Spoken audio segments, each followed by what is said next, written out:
On this week's episode of Double Strap Podcast, the boys are back in town, and they have found Charlie and a book that won't shut up. Metatron and his new love of digestion. And Cass needs a Red Bull. It's not ironic. Let's do this.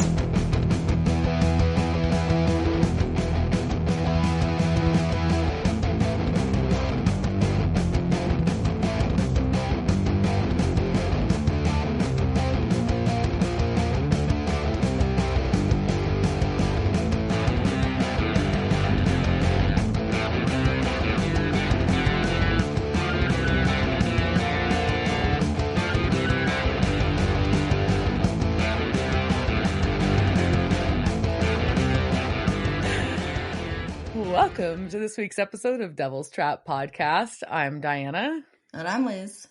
We're going to talk about Season 10, Episode 18, Book of the Damned. It's old enough to vote. Oh, that's weird. What, the Book of the Damned was going to vote? Oh, I mean... I don't know what party they vote for. Let's not have that debate. So... How are you? What have you been up to? I'm good. I just got back from gallivanting to the Oregon. Gallivanting in the nature? In the nature, in the high desert of Central Oregon, which is very disconcerting for people who are from humid climates, because no matter how much you expect the desert, you can't expect it until all the moisture has just been sucked from your lips and your face, and you're like, oh, I am this old. Huh. Yeah. It's desert? Yes, but the middle of Oregon, Oregon's kind of like Texas. I bet when they had their Oregon history class, and they had to have a Texas or the science class, where we had to learn about how Texas had 7 different ecosystems or whatever. Yeah. I think Oregon's the same. So the middle of Oregon, where Bend is, and where Newberry National Monument and Deschutes Forest is, a lot of that is high desert. Okay. So that is why it is the only place in Oregon with rattlesnakes. Of course that's right. But this time I did not see any rattlesnakes, and when I went hiking by rivers, I didn't have to worry about snakes falling out of trees, and that's a really nice you still have to look at the ground for snakes, but not having to look in the trees for them too is really calming. Yeah, I don't like that. Yeah, so I got some nice hiking done, even though the main place that I wanted to go to was still closed for winter. And it was really hard to tell.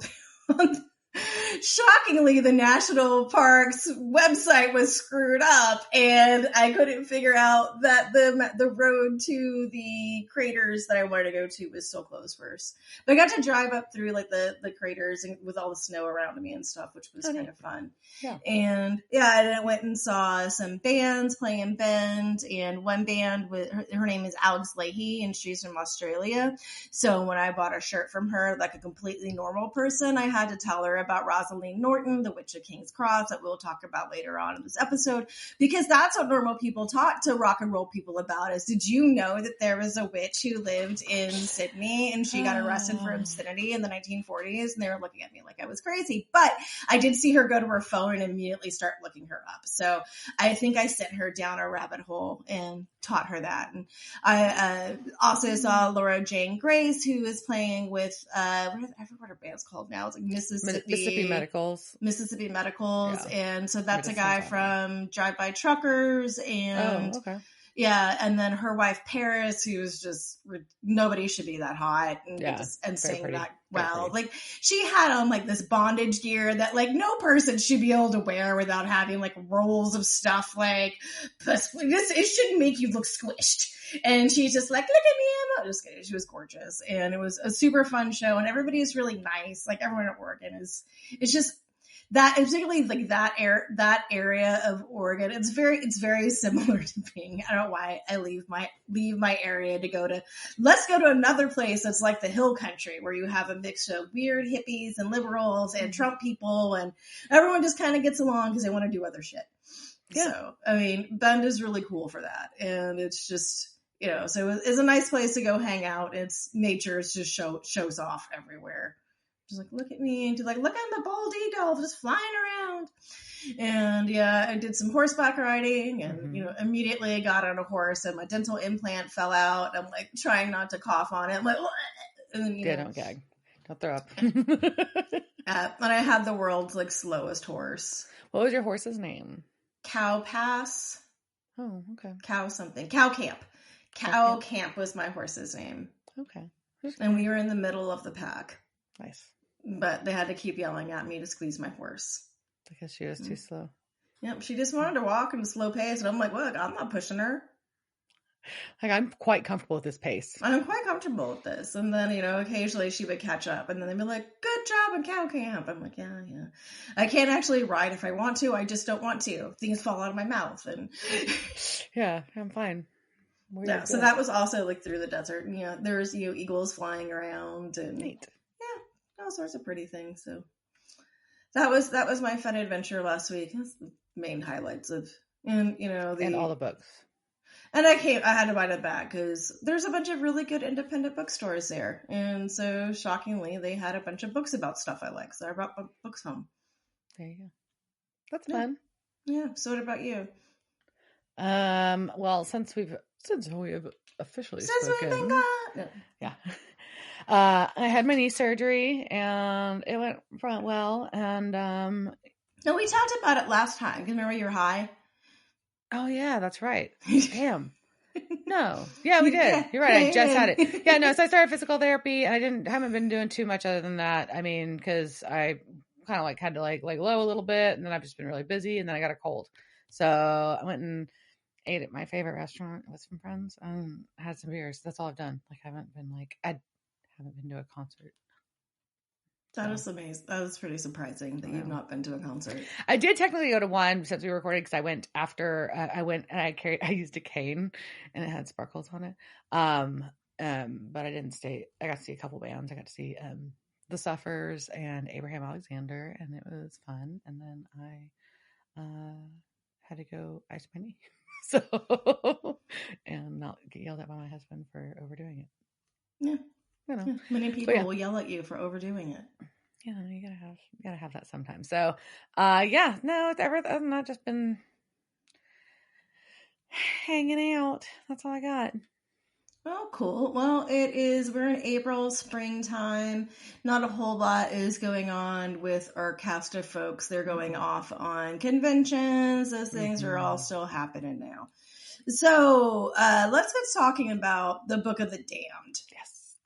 So this was season 10, episode 18, and it also aired in April. It first aired April 15th, 2015. So that's like 10 years, 20 years. What? How many years? 10. 2015, 10 years. Don't do that to me. My heart started racing. I'm like, it's 2025. So this is 10 years ago. Okay. And this was directed by PJ Pesci, who we last saw direct in season 9, King of the Damned. So they did King of the Damned and Book of the Damned.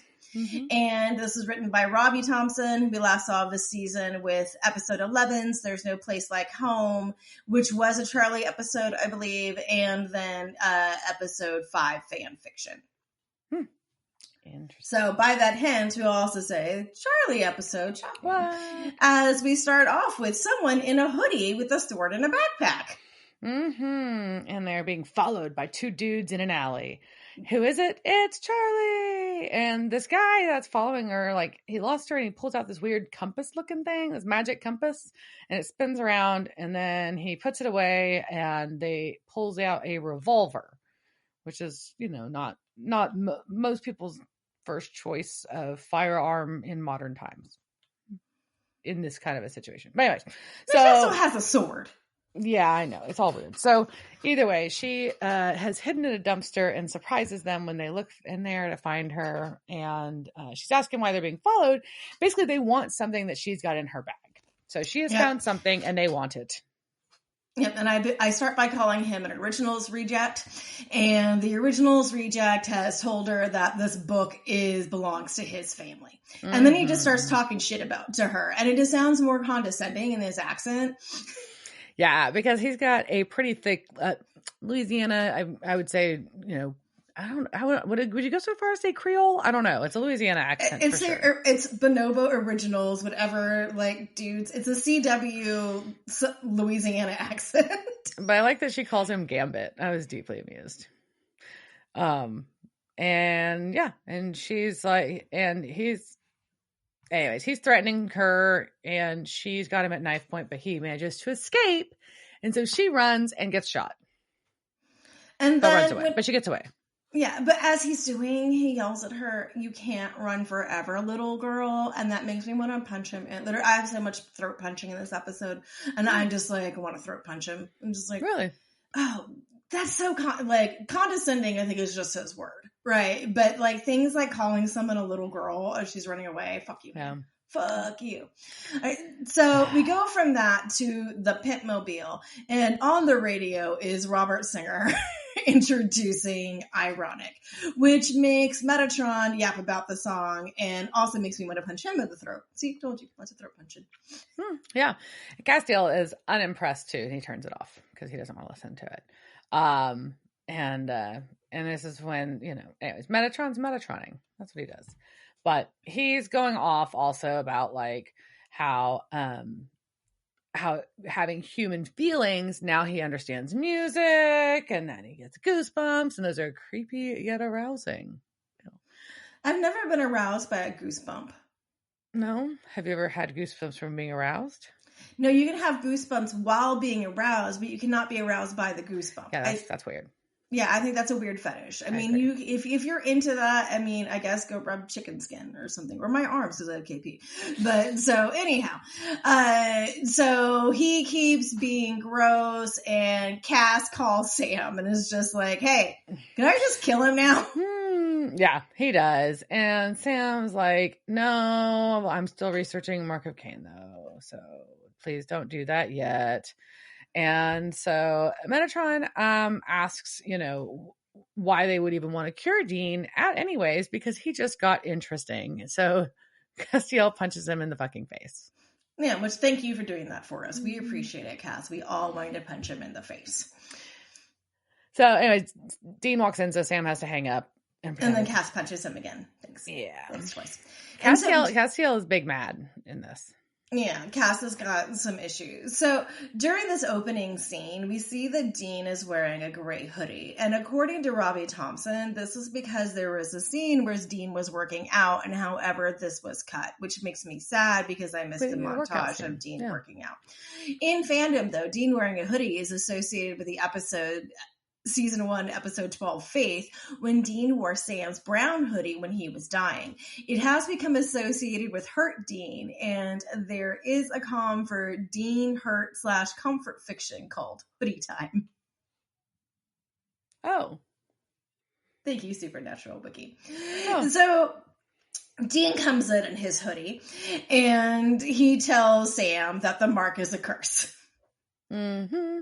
And I think he's Sam, like, BT Dub, sorry, I probably should have mentioned this before, but now I know this. Yeah, and I think Jared Padalecki is really working on Sam's what face in this episode. Sam's he was a lot of like what the fuck faces. Like, huh? Yeah. Yeah, it's a lot of that for sure. And so, and he even's like, yeah, Rowena told me. And he's like, oh, by the way, you probably need to know who Rowena is. Because he's left all of this out. They have not been around. Apparently, they have had no time between episodes to have any conversations about anything pivotal at all. He had to shower. So he had to work out in his gray hoodie. So he tells Sam that Rowena thinks Crowley's going soft and that she is also Crowley's mother. And Sam goes, what? Yeah. And then the phone rings. Yeah, and it's Charlie, and she is at a payphone. She's exhausted and bloody and in a phone booth, which she didn't even know existed anymore because she got shot. But she learned that dental flosses can be used for stitches, and her wound is now minty fresh.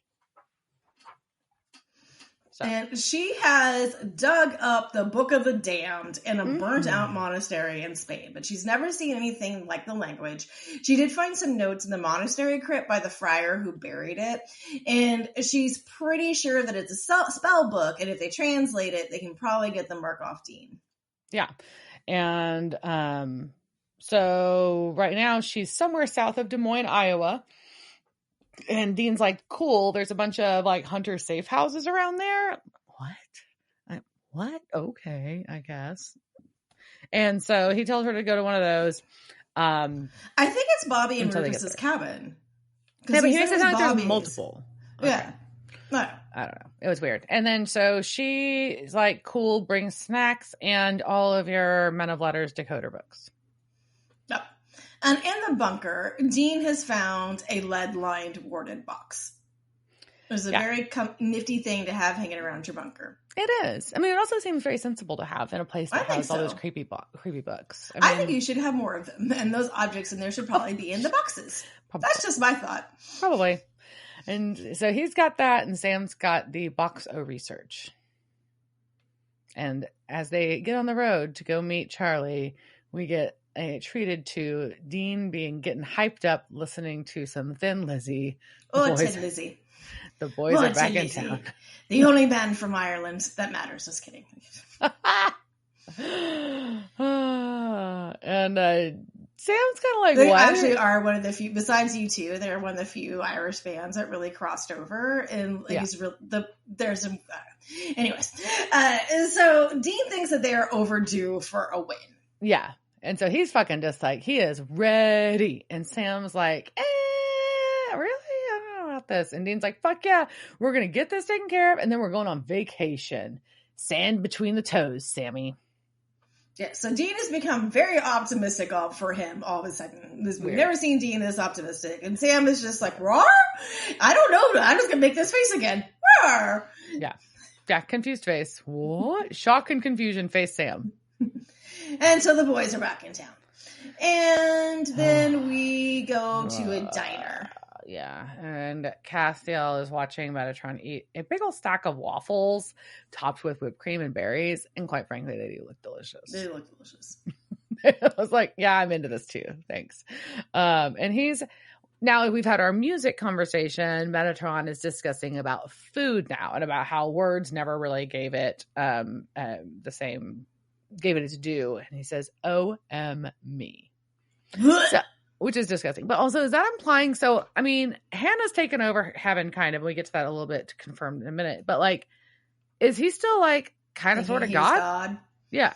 Like, I was confused about that. Metatron. It's just, I don't know. It's just his ego. He's just saying something stupid. But then he's also talking about how digestion is magical. It goes in here and it comes out here. It's pretty funny. I mean, if you're having to explain to an alien how to take a shit, I'm sure would be something pretty interesting. So, and then he starts just kind of nagging on Cass about whether or not he misses having human feelings. Ugh, yeah. And pooping. And he's like, what are you? And Castiel's very dismissive. He's like, we're not fucking friends. This is not whatever you think it is. So, by the way, you killed my friend, so we're never going to be friends. Thanks. And then he's like, also, we've been going to these safe houses that you've made me go to find my fucking Grace, and there isn't shit. So are you a liar or is a stall? And Metatron's like, well, I mean, what do you expect from me? Of course, because as soon as I don't have a value, you're going to kill me. So, but now he's got to go to the bathroom.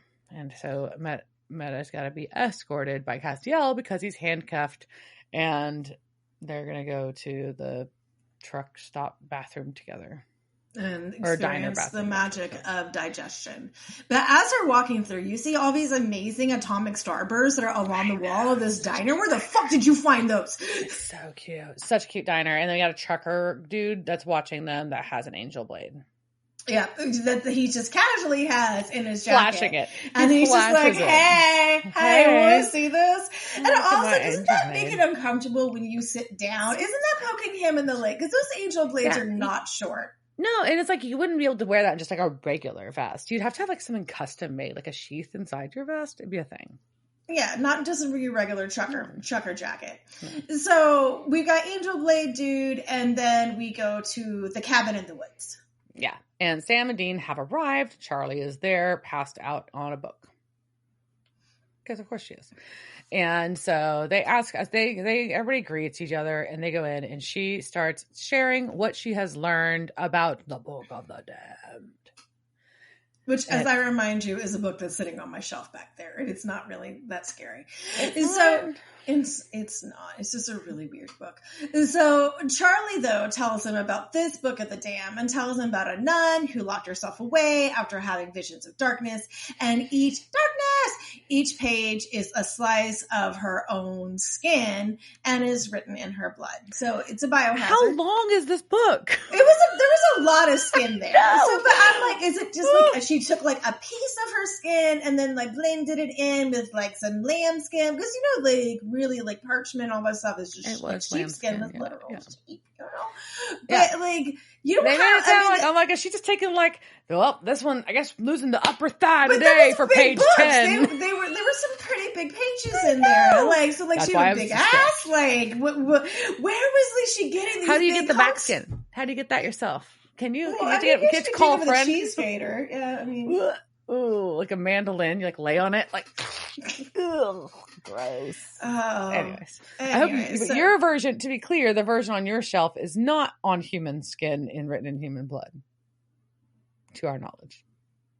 Sure. All right. So Dean, though, when he gets the hold of his book, he goes wonky. Yeah, it makes him stare super hard. Very intense. He's very horny for this book. Yeah. So, and she's sharing still, this book's been used by cults, covens, and even the Vatican. They've got a spell for everything. And Dean's like, yeah, this book is not good for me to hold, so you should probably take it from me. And so he walks away, and Sam's like, yeah, Charlie, by the way, Dean's not getting better. Because you didn't notice by that fucking weirdo freak out. That thing that just happened, yeah. So, Castiel and Metatron leave through the back door of the diner, which is weird. And in the alley are armed trucker. I don't know. Our trucker is there, and he's not an angel. He's a very angry Cupid. Which is a new app. It's in the Roca Cupid. It's angry Cupid. It's for your enemies. Oh. It's angry dating. It's a dating app for angry birds. Yes, or just a dating app for angry people. I like being mad. I like being mad. Be mad with me. Anyways, so we get a big fight, and angry Cupid almost kills Castiel. He gets the upper hand, and Metatron kills the angry Cupid. What? Saving Cass. Crazy. Because Metatron could have run away, technically. But he didn't. He could have, but he saved Cass, so I still don't give a shit. She just ran away. Yeah. So back at the cabin, Charlie is showing Dean the sketch of the dude's tattoo. I just call him dude. I don't know why I do that. What did you call him? The originals dude. Originals dude. There you go. He his tattoo, which is like it's the douche clan that's following her for the book. Which is very similar to the drawing for the crest for the Frankenstein family. Just saying. Interesting. Yeah. And Sam is finding Sam has discovered that this language the book is written in is an obscure Sumerian dialect. And she's like, yeah, that's cool. We can, but it doesn't make any sense still because it's in code.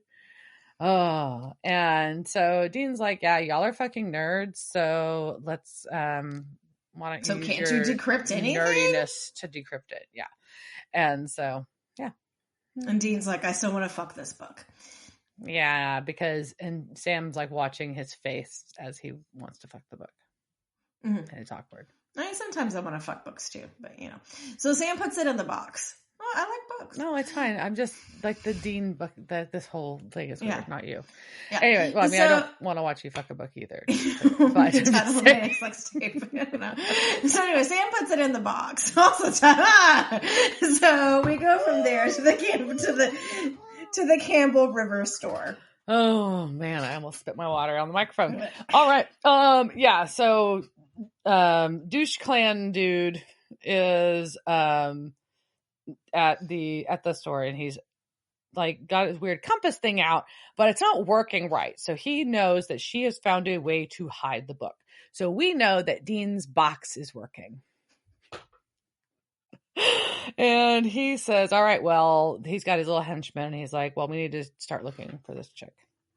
Yeah, because he can still tell that they were on the book and her were on this road. Yeah. But so now Cass and Metatron go to a library after hours. They have to break into a library, which is kind of rude. It is rude. And I will say, however, they did build this library custom for the show. Oh, really? Mm-hmm. Neat. Okay. They put 20,000 books in it. That's a lot of fucking books. I don't know what they do with them afterwards, but put 20,000 books in there. Oh, well, they ruined a lot of them. Mm-hmm. But, and Metatron's like, yeah, nobody goes to libraries anymore. So this is the safest place in the world. Isn't very nice, but anyway. Support your local library. Yeah. All right. So beyond that, he is like, I told an angel to hide it for me. And he put clues in some of my favorite books, which also just makes me want to punch him in the throat. Yeah. So he doesn't know precisely where Cass's grace is, but they have to solve the riddle. Blah, annoying. So Castiel agrees to take his handcuffs off to be successful. And they find the first clue quite quickly.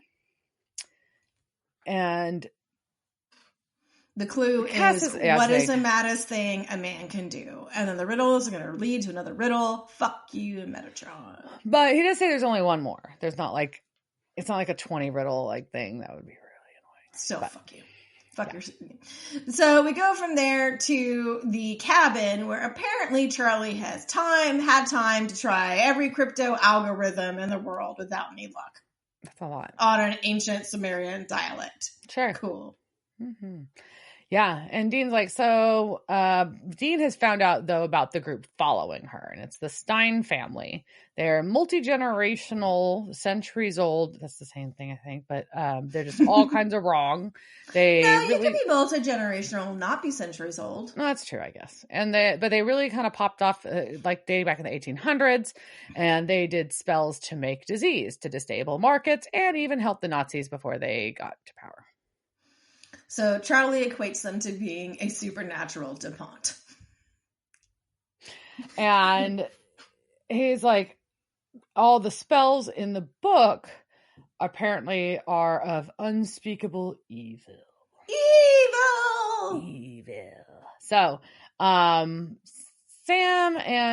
And also, when you use the book, that there is going to be a biblical price because dark magic always has a cost. Yes, always. And he's like, and the book is calling to me, by the way, which is super fucking creepy. So maybe we don't use it. So let's burn it because books shouldn't call to people. And it's calling to me and that's bad. Let's burn the book. I'm never for burning books, but if a book is talking to you, maybe reconsider.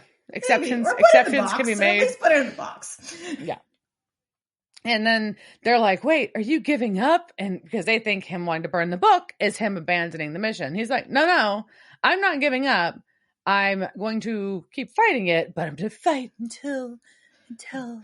I will still be the martyr. I will be on, because it literally says it's my cross to bear. I will be your martyr, but the book needs to be destroyed. Mm-hmm. Yeah. And I'm going to go get snacks. Yeah, that's it. And they're like, that's just all there is to it. So he thinks that doesn't, the book can't fall into the wrong hands, period. Bye. Snacks. So, Charlie's kind of like, maybe he's right. Maybe we should fucking listen to Dean on this one. And Sam's book like, is calling people. Book is calling people. Maybe we listen to Dean saying, no. Like, Dean's got this little bit of evil in him that he's trying to like fight really hard, and it's a big challenge for him, and he may lose that battle one of these days, and the evil fucking book is calling him. I'm gonna say I'm with Dean on this one. Maybe burn the evil fucking book. Trust your instinct. But Sam is like, did you see my hair? No. We're gonna keep going. This hair will not let me stop. It's full of secrets. It is. So Metatron is monologuing at the library because of fucking course he is. That's what he does because he likes to hear himself fucking talk. But he does give us some information as he's monologuing. So we learned that Hannah has gotten things up in heaven running like clockwork. So at least we're kind of like, okay, we know like things are, we still don't understand about the soul thing that's happened. Like I'm so confused on that point. Very confusing. But I mean, Bobby was there. So I guess like souls are back on normal. The veil's open, I guess. Yeah. So heaven's working properly. But he really wants to know, but he points out that he doesn't really know what the fuck Castiel is anymore, which is an interesting thing because he doesn't really have his grace and he's kind of like not a full angel. And he's down on earth chasing rogue angels, like kind of calls that out. And what his mission is, like, what are you doing? And Castiel's like mad about this, which is probably a pretty good sign that it's hitting close to home, or he's just really tired of listening to Metatron, which either one could be. So, but what we see now is that Metatron has been using his blood from his bullet wound in his leg to write sigils all over the books, which is just fucking rude. Books. You're ruining fucking books with your fucking blood. And then you have the nerve to quote fucking Alanis Morissette as Cass is suffering. Like, it's bad enough that he's suffering, but now we're going back to more fucking Alanis Morissette. How dare you? Yeah. So we've got him... whatever sigil spell he has called upon in his blood writing on the books is making Cass choke on the floor. And it is potentially ironic. Don't you think? No. See, now we must be punished. So we go from Alanis to the cabin. Back to the cabin. And Charlie wants to know what Sam means, what Sam thinks Dean meant about Sam changing his mind in this earlier conversation. So she has pieced together that, well, Sam explains all the bullshit that's gone down, and then she is able to piece together what this all means. And he's like, look, well, we had a chance to close the gates of hell, but I had to die, and I was okay with that, but Dean wasn't, so Dean saved me. She's like, oh, so... something that, you didn't want and you got mad and now so you said something that hurt his feelings, and that's where we're at. And he's like, yeah, pretty much. Basically, their feelings hurt and they're not talking about it. Mm-hmm. That's the summary. And then Charlie does really kind of ponder, like, she shares, she's like, I thought I was going to be like, working, I have my own startup and married to ScarJo, but instead I'm like worried about not getting killed as a hunter. So it's kind of a different perspective than I thought I'd be in my life right now. And Sam shares about how when he got back on the road with Dean, and this is kind of a sweet conversation because it starts off like, you're like, ugh, we're going to rehash how Sam and Dean can't talk about their goddamn feelings. But then now it's Sam is sharing. He's actually talking about his feelings. Well, he is now. Just well, not to each other. Yeah. Not to each other.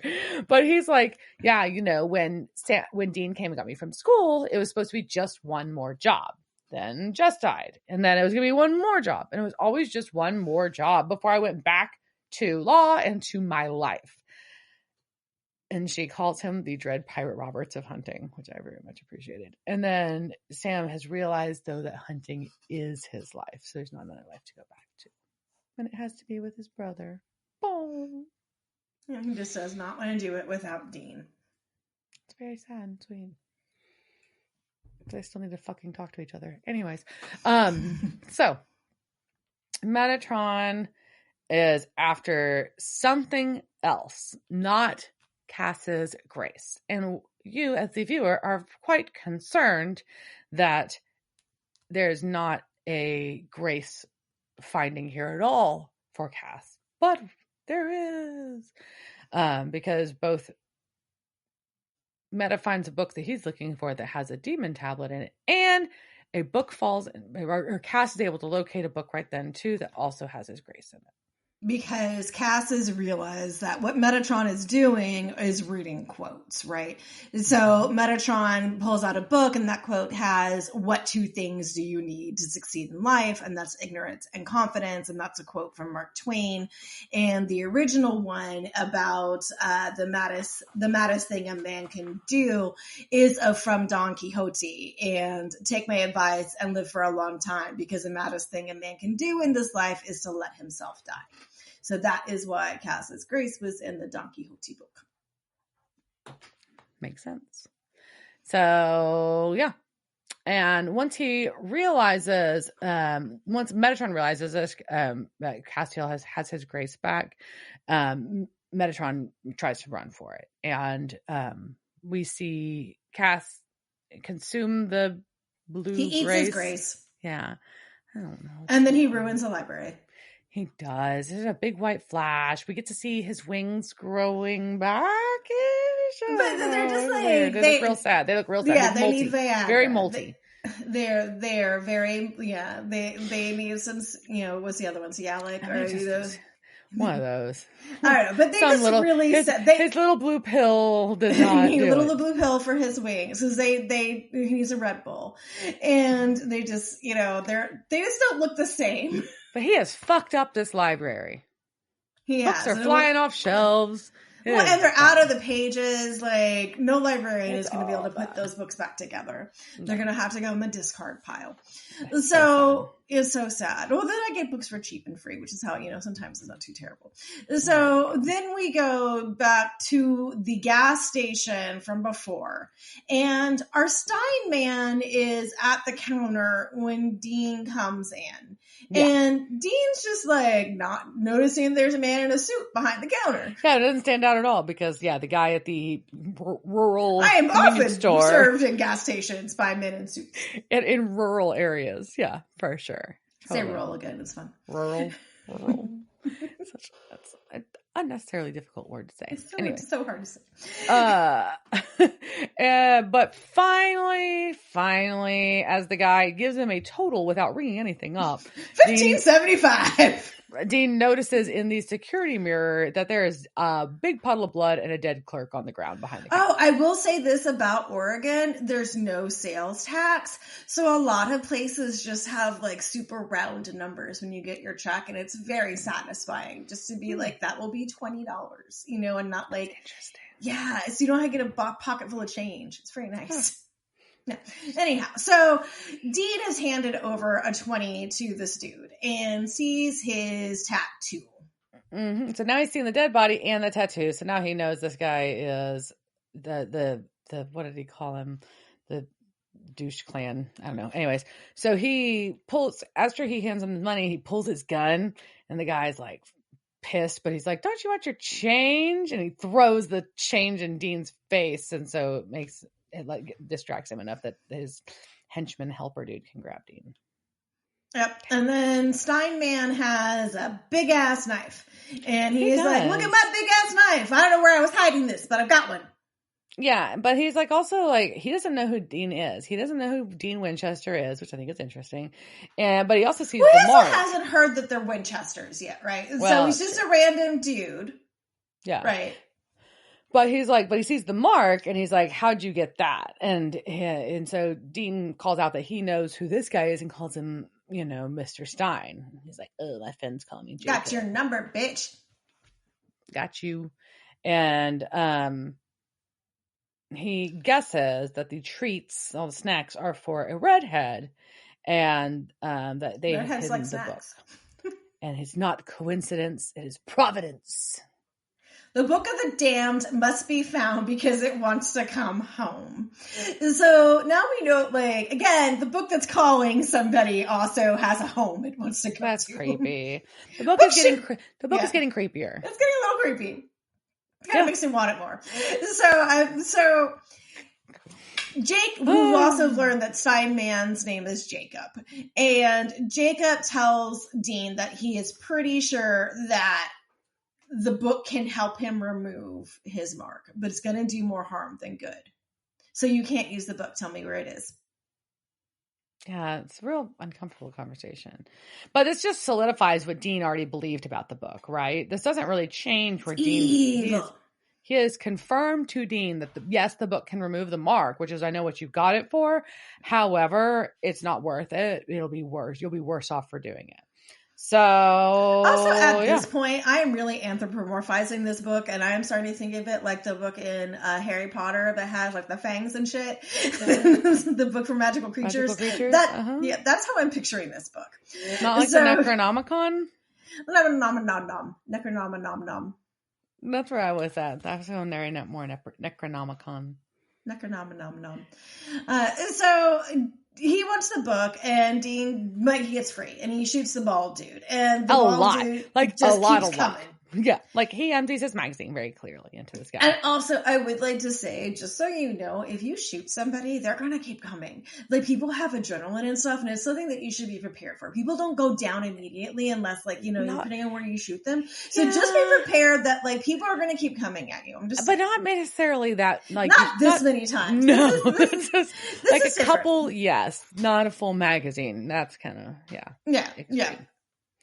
Yeah, and especially not this 45. So, but he finally goes down. Yes, finally, and Dean does not see where Jacob went, but he can't call Sam and tell him what's going on because his phone has been broken in this melee. So he hauls ass back to the cabin. It's nighttime now. He's like, the Steins have found me. And they're all jacked up. And they are jacked up. So we're going to pour a bunch of my artisanal holy oil into our fireplace. And because we are going to burn the book. It has a cure for the mark, but there is a price. It's not worth it. It's calling to me. It's dangerous. It wants me to take it and run away with it. Burn it now. He wants to marry me. Let's burn the book. He loves me. He loves me. He keeps calling me bae. I want you to take it and love it, and so it's creepy. So then dudes break in, and then Charlie fights, and then Dean fights, and then Charlie stabs the dude. Then Dean breaks a chair over somebody, which is something I always want to do. And as all this is going on, Jacob is watching Sam and calls him a silly boy as Sam is preparing to throw the book into the fire. And anyways, and like they are, as he does this, Dean unloads that magazine into Jacob, who finally goes down. Yeah. After while he was choking Sam. And then everybody pants, and then they look at the fire. And watch the book burn. And then watch something burn. And then, And so we cut from there back to the bunker. And now Cass has come to the bunker. And he is telling Sam that he feels selfish because he should have killed Meta. Because now Meta has the demon tablet. Yeah, but Sam's also glad that, that he's got his grace back because that's super important. And they are talking back and forth and Castiel tells Sam that Sam did the right thing. That book did need to be destroyed. Yeah, evil book. Burn it. Very evil. Good call. Well, Charlie and Dean return with pizza and food. And apparently, I guess I hadn't realized that Charlie and Cass had never officially met. They had never met. This is the first time they get to meet. So they get to meet, and it's adorable. And she has already heard that he got his mojo back and wants to know if he can cure Dean then, but it's never that simple. And so, but she's like, well, can you cure my carpal tunnel? And he heals her and heals that and her bullet wound, which is nice of him. So they, Dean wants to know how Castiel got his grace back, though. And so fucking Cass fucking lies because him and Sam are in this habit now of lying a lot. And he says that Hannah got the location of it from Metatron. And Dean thinks this is great. They were due for a win. Cass is also lying and saying that he's at 100%, right? Yeah. So that's going on, but they're like, okay, we're going to have some beers and eat some pizza and play some MASH or Cootie Catcher, whatever you want to call that. Yeah. And listen to Behind Blue Eyes by The Who. But we get a voiceover because it's not all hunky-dory beer and pizza, is it? Is it, Liz? It's not. More lies. More lies. We've got Sam talking to someone. He is saying, I don't trust you and I never will, but I need your help. And this is your wheelhouse. And we get a flashback because when the Steins broke into the cabin, Sam switched the book and saved the real evil book and threw a different book into the fire. And that is why Jacob called him a silly boy. And Sam is sitting down with who? Who is he telling this to? The baddest witch of them all, Rowena. Which means it is time for another installment about the other baddest witch of them all, the Witch of King's Cross. This is time for our now weekly installment on Rosaleen Norton. So it's lore time.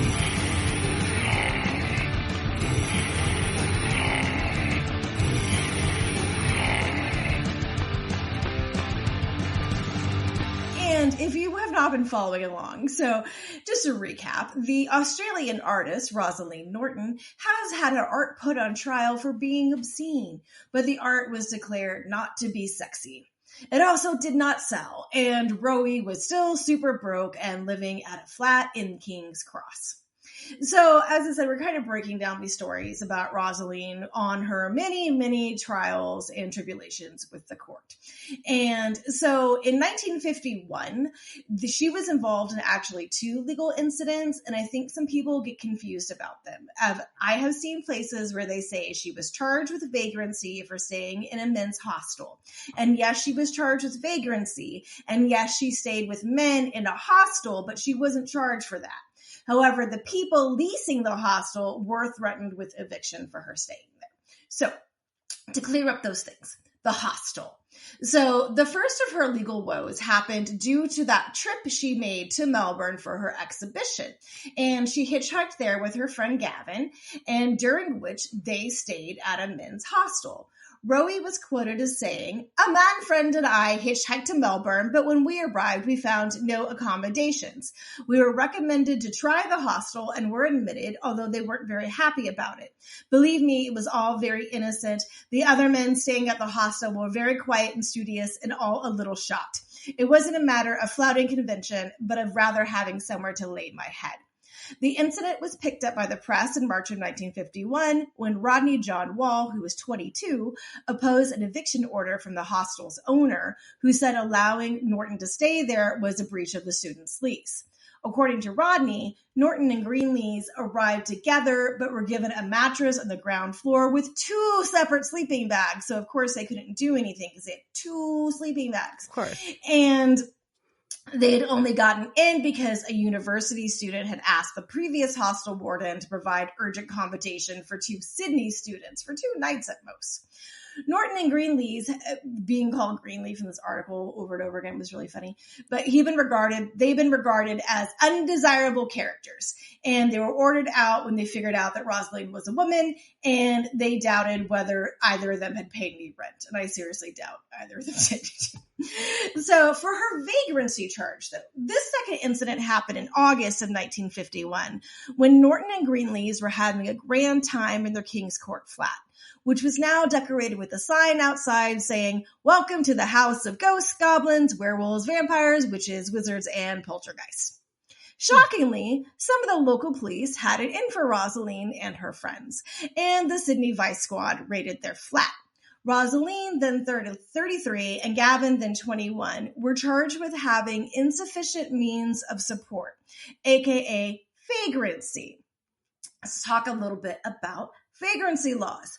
So vagrancy laws regulate being homeless, unemployed, or poor, and are typically deployed to control the behavior of lower classes. In New South Wales, Australia, the laws are also used to imprison those consorting with people of ill repute, or unwanted, or felons, or convicts, as we'll see. And this is because the states start as a penal colony. Right. Now, how many times can I say the word penal without giggling? I'm betting none. So the penal colony of New South Wales, also the not safe for work colony, because it is abbreviated NSW. So I kept thinking that it was not safe for work. Anyhow, so this has all become some very interesting case law because I guess I really hadn't thought about. You'll figure this out, right? So how do we get the penal colony? In the late 1700s, Britain experienced a massive surge in crime, largely due to increased poverty and the Industrial Revolution and urbanization. To deal with the crime, the Penal Code had several offenses that could result in death or transportation to the Americas, where one would become a laborer or indentured service. But after the War of Independence, America stopped accepting British convicts, and they had to figure out what to do with all these criminal poor people. Britain really liked the transportation option because it got the criminals out of Mother England and also provided cheap laborers to help build up the colonies. So enter Australia. New South Wales was established as a penal colony in 1788, but wasn't just a prison island. For one, convicts could work off their sentence and then get a ticket of leave. Ticket of leave provided convicts with nominal freedom as long as they stayed in a designated region and didn't cause trouble or engage in criminal activities, or then those tickets of leave would be rescinded.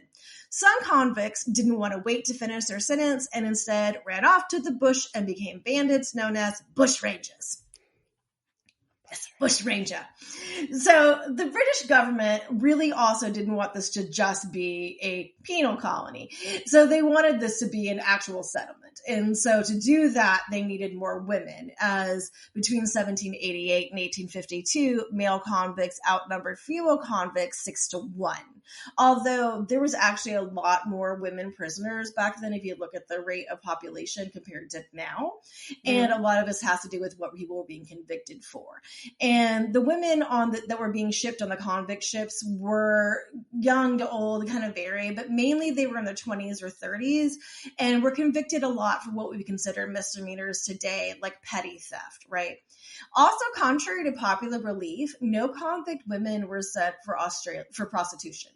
So that's the thing that people have always said. Yeah, it's kind of weird, like a the oldest profession is what Australia was settled with, but they really weren't being convicted and sent over for that. Right. However, ironically, not to quote Alanis Morissette again, women were often turned to sex work for survival because they would get there as convicts, and then when it was very hard to get a job, blah blah blah blah blah. Right. Story of being a poor woman.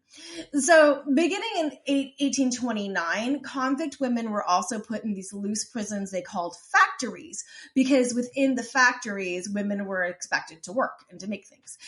They also employed some free women as well. I don't think I need to tell you they weren't great. If, one of the things, like if you were deemed incorrigible, you would have to wear your head shaved. Although some enterprising women started to profit from this, so just know the women who had to get their head shaved, and they would start selling their hair. So because women, we get shit done. So male convicts had the chance to select a bride from the female factories by a system called convict courtship. Now, this is the original Love After Lockup. So, convict courtship. The male convicts came to this is so gross. They came to the female factories to inspect the women who had to line up. And then if they saw a woman they liked, he motioned to her that he wanted to choose her. And then she would be like, yeah, I'll go with you. Most women accepted the offer because they really didn't have a choice. When female ships, because it would be the ones that there would be convict female ships and also just ones in general they were throwing women on, but for the most part there were convict female ships, they would arrive at the colony and high-ranking officers got to pick through the women first to get their servants or their mistresses. They had no legal obligations to these women, so after they were done with them they would just be dismissed, which again made a lot of women turn to sex work for survival because that anyone else do.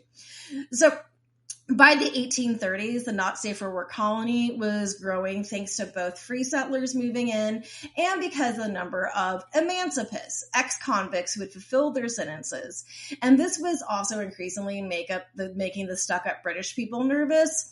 And to be fair to them, a lot of crime and violence was happening because, you shipped in a bunch of ships full of convicts and poor people and then didn't give them jobs and just let them loose and whatever. So shockingly, there was things that were happening.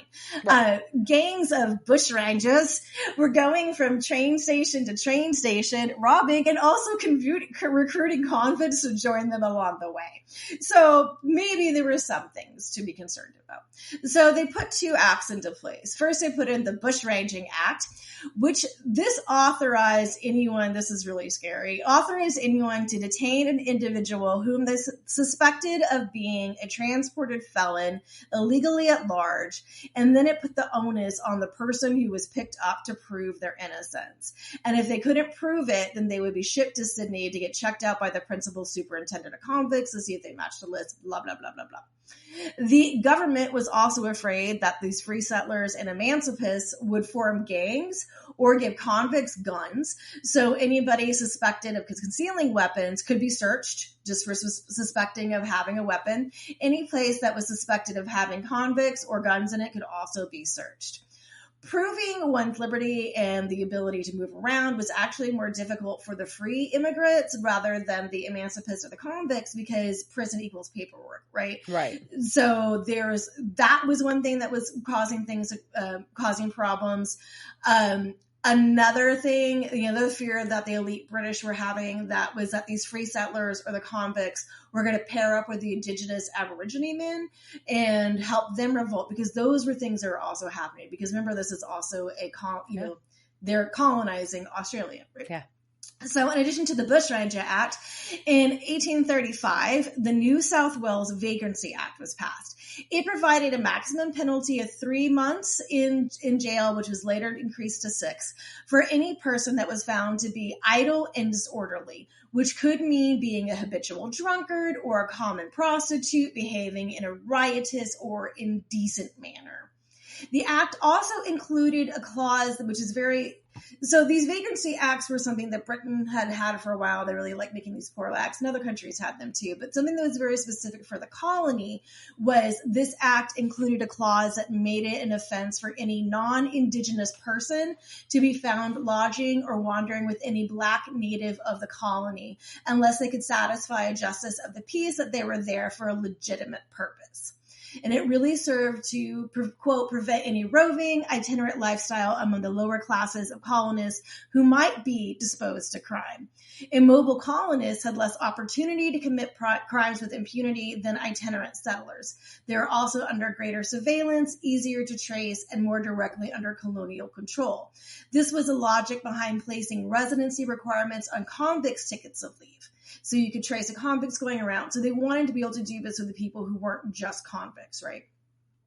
But one of the other issues they found were that the authorities that were in place of determining whether or not somebody was going to be subject to these laws were often ex-convicts. So, they weren't necessarily having a forthright, authority system to go.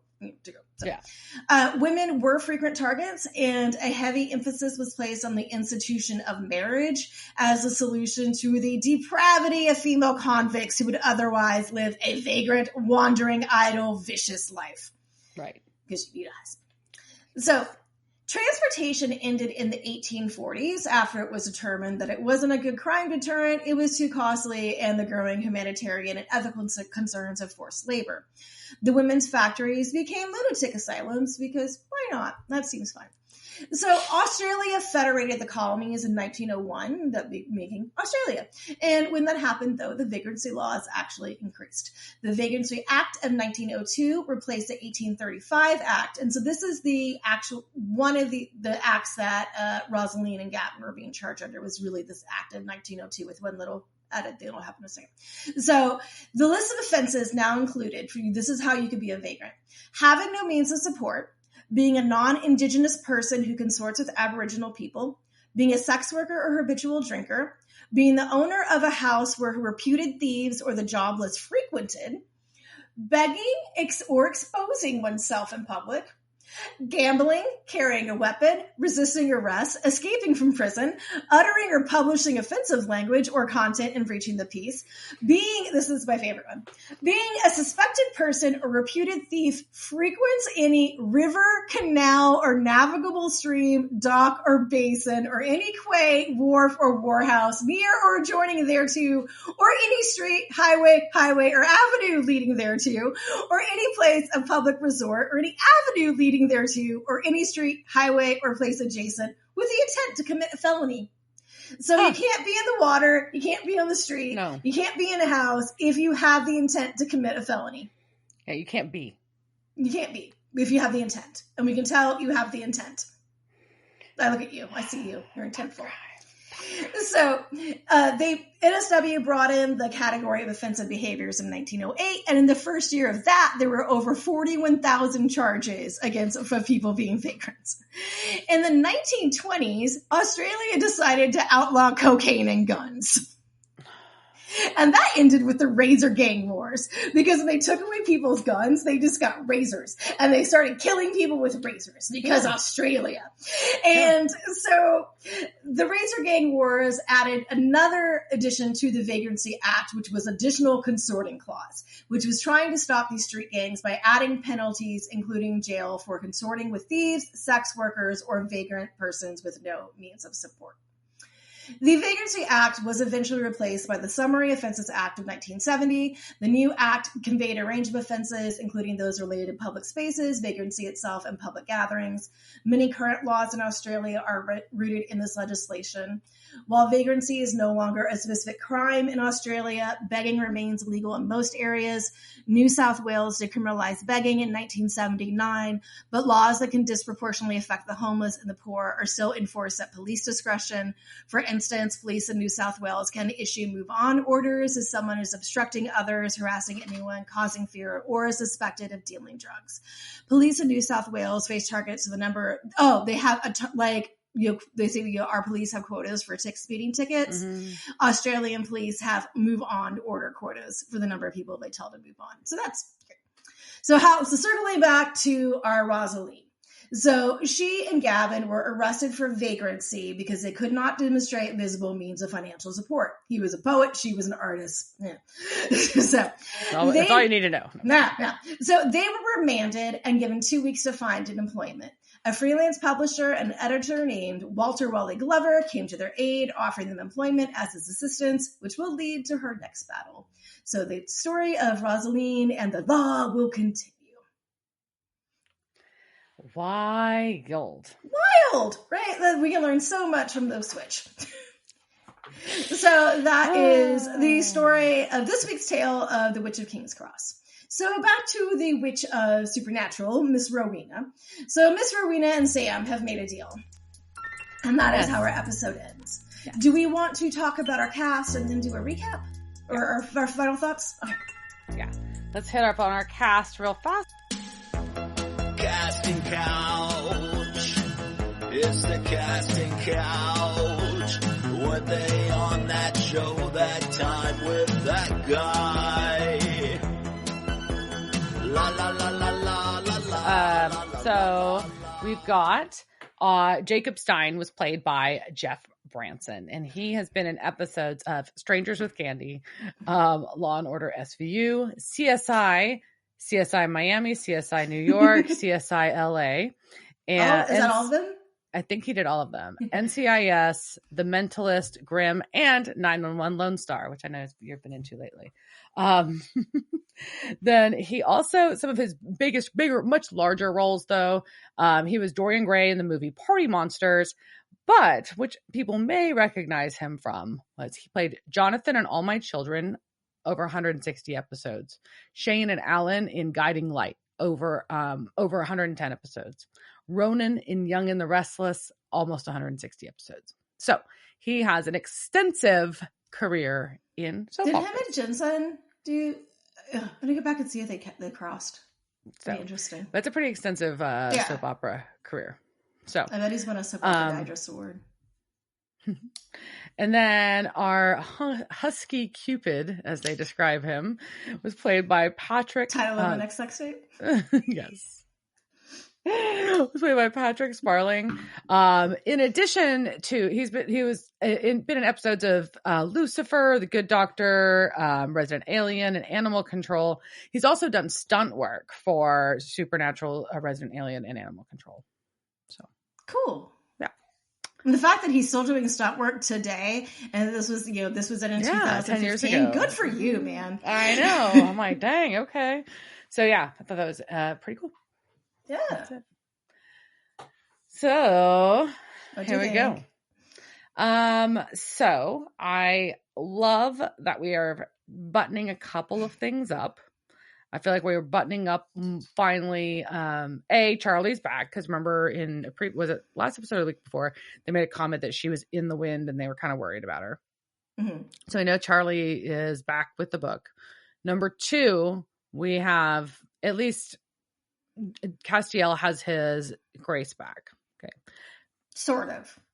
Kind of. Something's not right, but yes. And then we've got Dean kind of in his weird acceptance / shit's fucked situation. I think the parts that I see the track that we're on as we approach the end of the season, which I'm not saying we're there, but we're getting closer, is obviously the ongoing thread of people not talking to each other and or lying. So damn the book of the damned and the damned lying. Yeah. And I feel like it's not going to be good that Rowena has this book. Probably not. Spell book, all evil. Give it to a witch very who really wants to be powerful. Very evil spell book. Just gave it to a very, I mean, it'll be fine. Yeah. I'm sure it ends well. Totes. It's not going to be anything that spurs the next season or anything. No way. We couldn't possibly be building to that, could we? I feel like there's a chance we might get the mark taken care of this season. We'll see. I know you won't tell me, and I don't want you to, but I feel like there's a chance for that. Yeah. So there's that. And we did get Charlie back this episode, and as much annoying as he is, I mean, Jacob was still a fun little... He was. I kind of liked him, actually. He reminded me, you mentioned the originals, and I couldn't place it, and that's definitely what it is.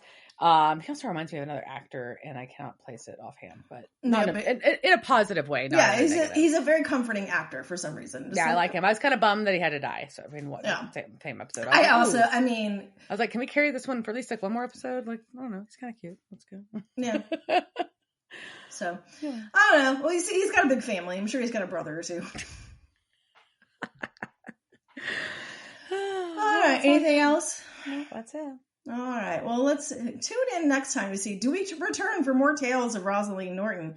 Does Dean lose the mark of Cain? Does Sam tell the truth? Does he get a haircut? I don't know. On that note, cheers, Jerk. Cheers, bitch. Devil's Trap Podcast is a Don't Be a Dick production. Meow. Devil's Trap Podcast is part of the Ship It Studios Podcast Network.